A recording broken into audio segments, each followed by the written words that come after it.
Awalnya aku memang nggak suka sama saham. Pernah cuan, tapi loss-nya lebih banyak. Jadi aku ngeliat, terus pas begitu harganya naik, tiba-tiba, akhirnya naik juga, jual deh. Terus diomelin. Harus belajar, kalau nggak belajar, itu namanya judi. Jadi ada tuh waktu itu saya sambil cuci piring, sambil ikut Zoom gitu belajar. Target yang paling minimal adalah dalam 1 tahun itu 10%.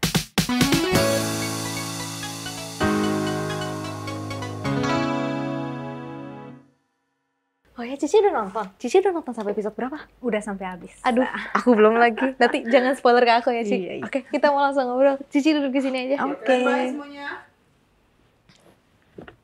Yuk, camera action.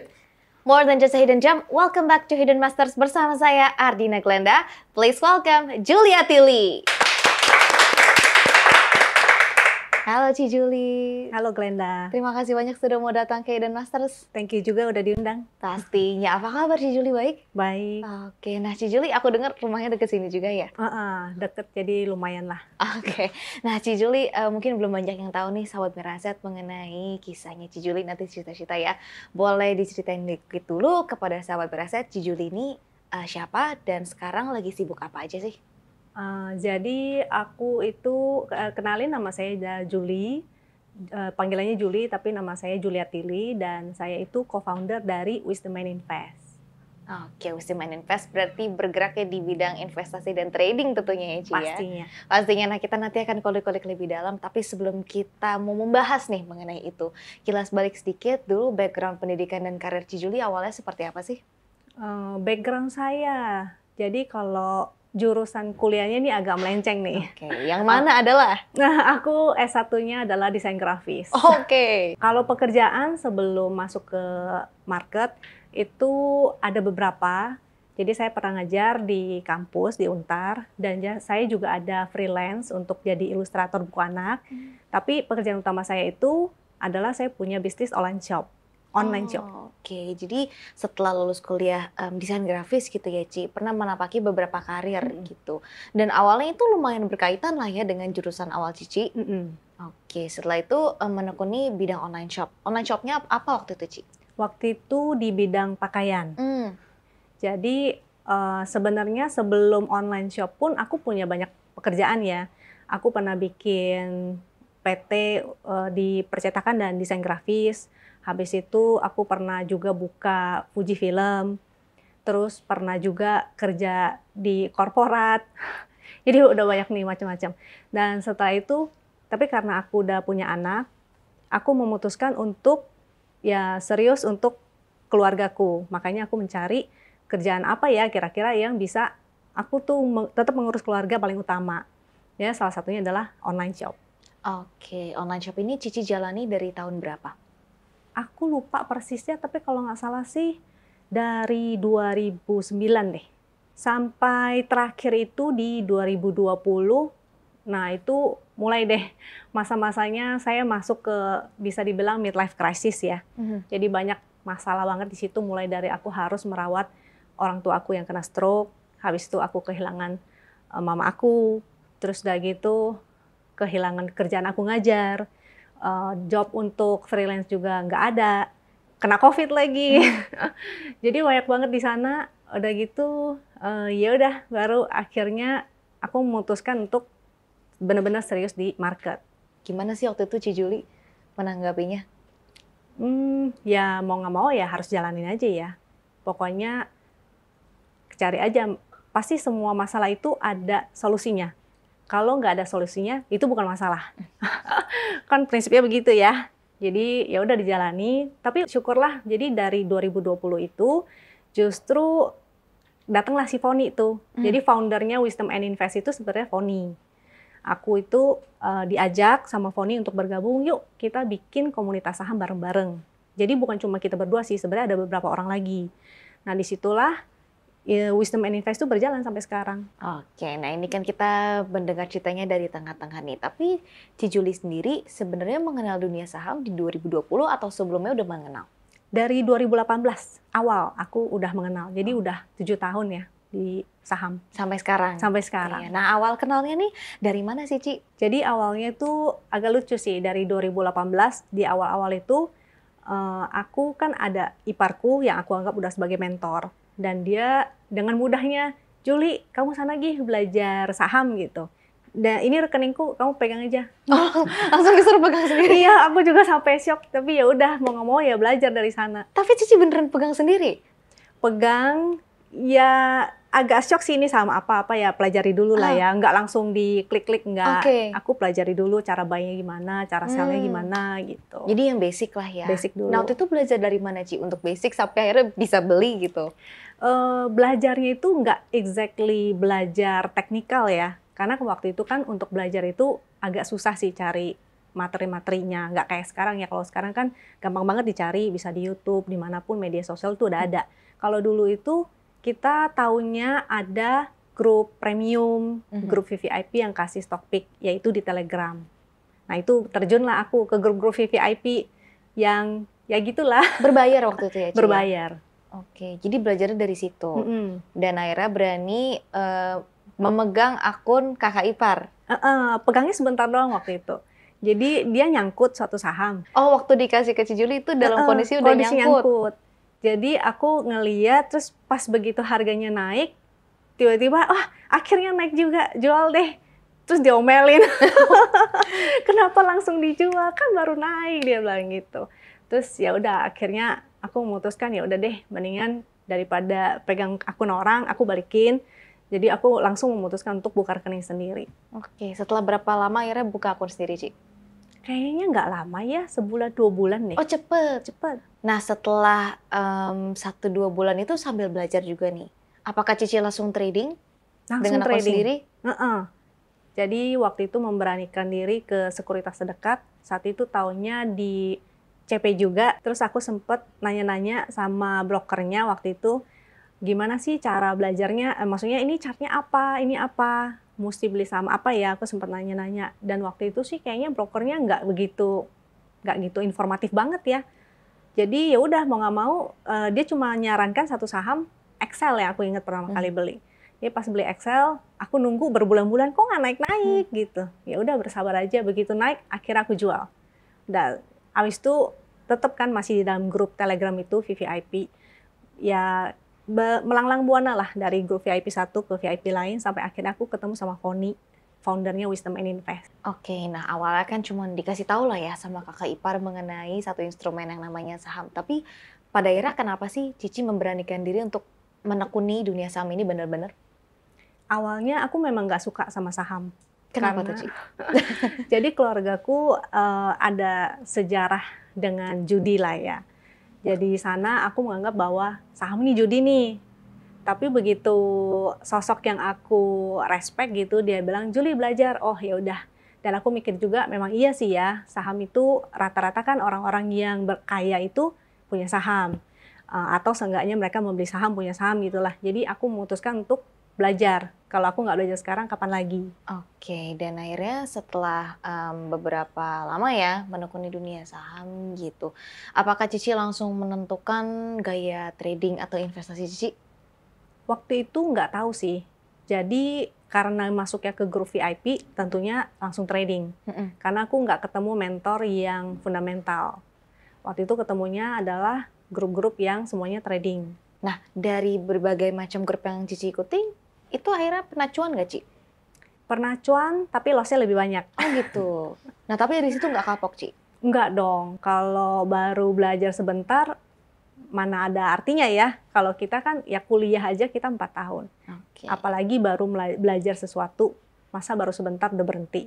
Dari Cici belajar saham ini kan dari segi teknikal lah ya. Kemudian juga sempat ada trauma gitu dengan yang namanya judi. Merasa nggak sih pada akhirnya kalau saham itu judi atau enggak? Akhirnya sih aku merasa judi. Maksudnya saham itu bukan judi.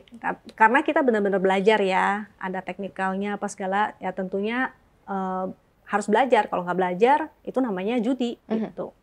Oke, jadi poinnya di situ ya harus belajar, harus tahu. Gitu. Nah, akhirnya Cici ketemu dengan Foni, founder Wisdom and Invest. Ada nggak sih yang berbeda dari perjalanan karir trading Cici? Banyak ya, karena Wisdom and Invest itu banyak benar-benar merubah hidup saya sih. Jadi yang tadinya saya nggak fokus, kerjaannya banyak gitu. Sekarang saya benar-benar akhirnya fokus ke investasi. Nah, di sana saya banyak belajar, ketemu orang, ketemu mentor.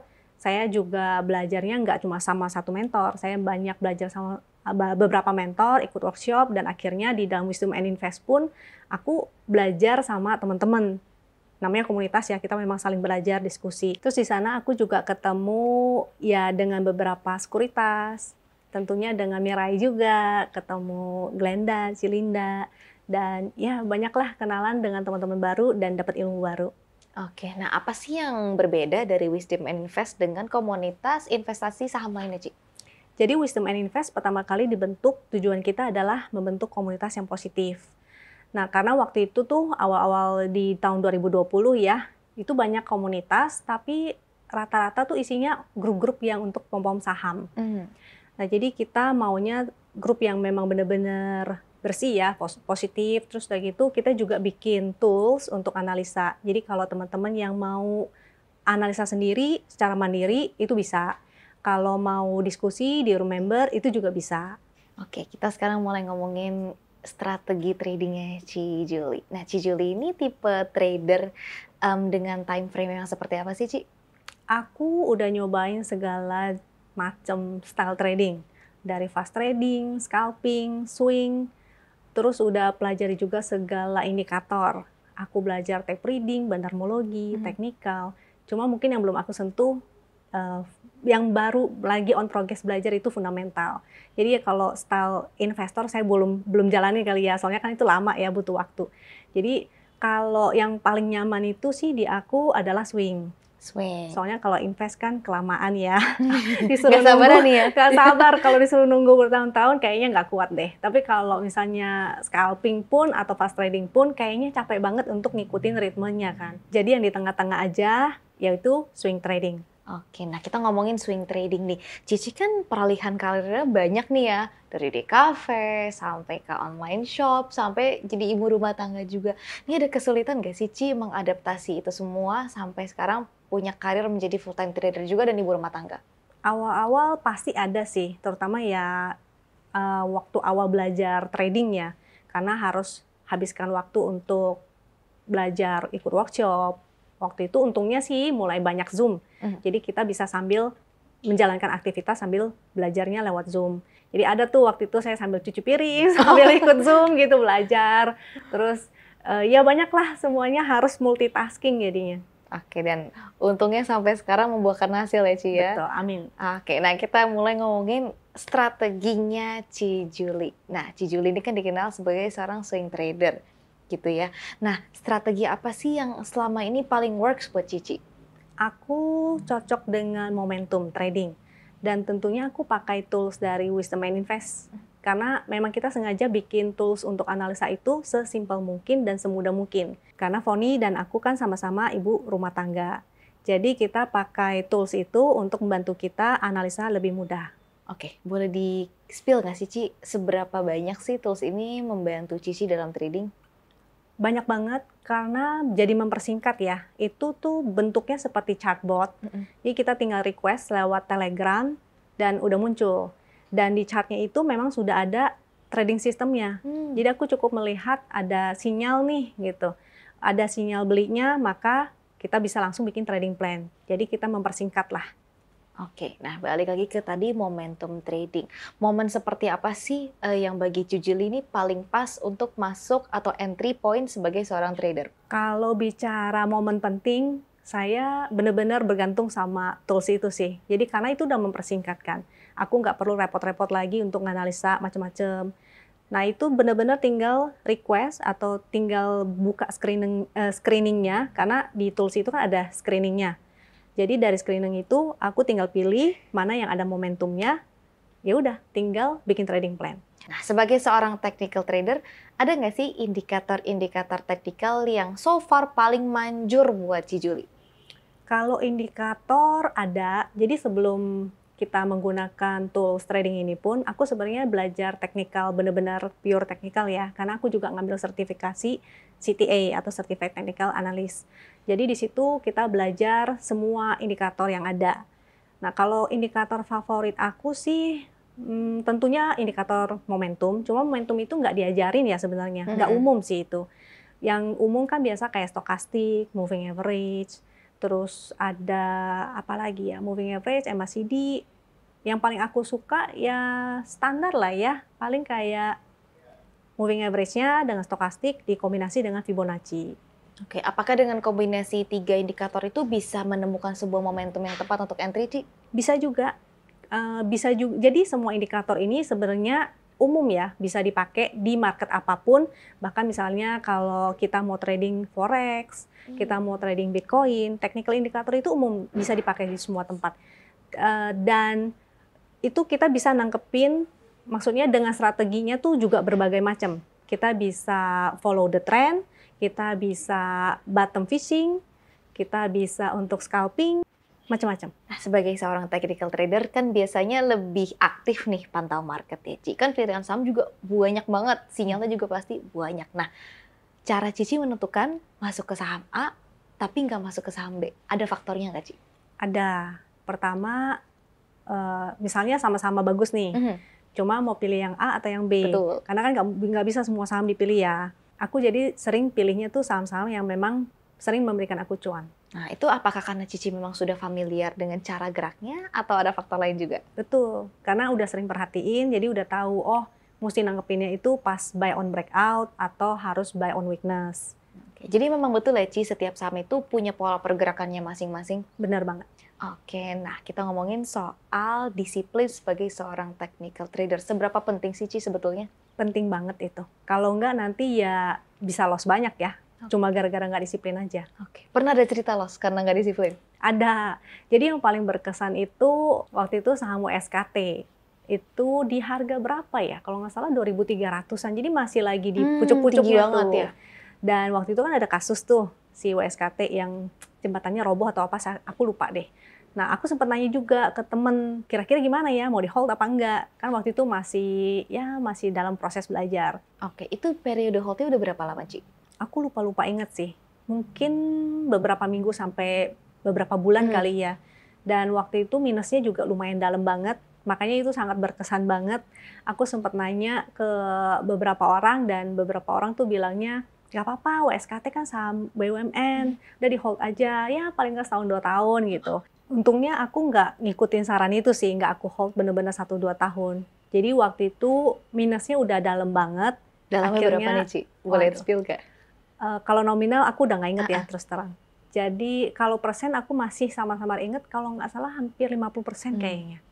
Jadi aku memutuskan untuk ya udah nih nggak bisa nih begini lagi, dan aku cut loss, dan itu kayaknya cut loss terbesar deh. Oke, waktu tuh cut loss gede banget, rasanya gimana, Ci? Saya sempet libur seminggu. meratapi Porto,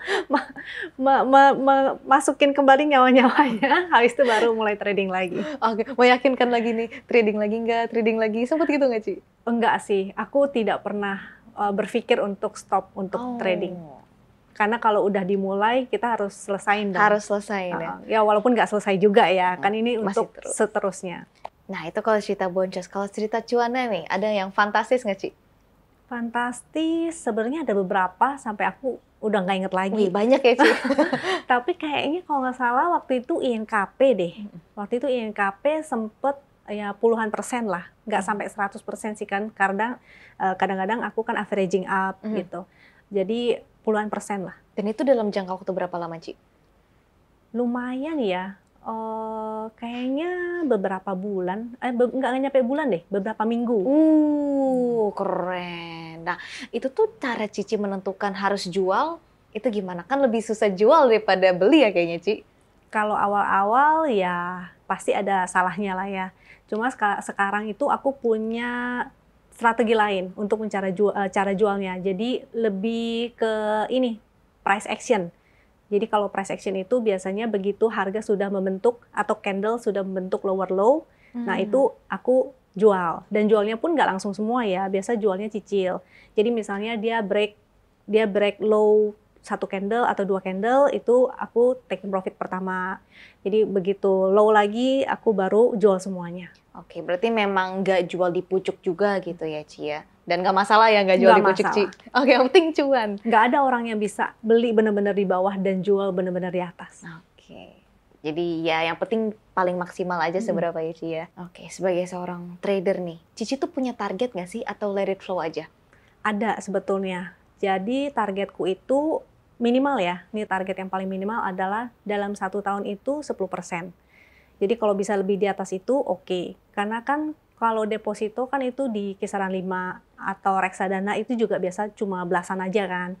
Jadi aku memang patokin juga minimal aku harus bisa beat reksadana lah gitu. Kalau nggak ngapain juga aku urus sendiri kan. Oke, nah Cici kan tadi sempat cerita di awal modalnya kan kecil gitu ya. Sekarang tuh kira-kira udah berapa lipat nih Ci dari modal awal? Lumayan lah, berlipat-lipat, tapi memang aku sambil berjalan tuh ada nambah juga sih. Jadi nambah deposit. Oke, nah next goalnya lagi untuk Cici sebagai seorang trader, ada nggak angka tertentu yang ingin dicapai? Nggak ada angka tertentu sih. Kalau financial freedom sebenarnya ya mudah-mudahan sih udah separuh perjalanan lah. Tapi financial freedom aku sih bukan lebih ke angka, tapi ke tahun. Dan itu exactly 10 tahun. Kenapa 10 tahun? Karena aku harapannya anak-anak juga udah mapan. Kalau mereka udah mapan, aku udah financial freedom, itu jadi lebih tenang gitu untuk pensiun. Oke, nah Cici ada tips nggak nih kepada para trader di luar sana, terutama yang menggeluti dunia teknikal, apa aja sih yang harus dipegang sebagai seorang technical trader? Tips, pastinya kita harus mengatur money management dengan baik, kita harus mengatur portfolio kita dengan benar, karena kalau isi portfolionya nggak benar ya hasilnya nggak benar juga kan. Terus yang pasti juga belajarlah terus dan cari mentor yang baik. Nah, Cici dalam mengatur porto, money management seberapa sih? Atau pernah all in juga nih, Ci?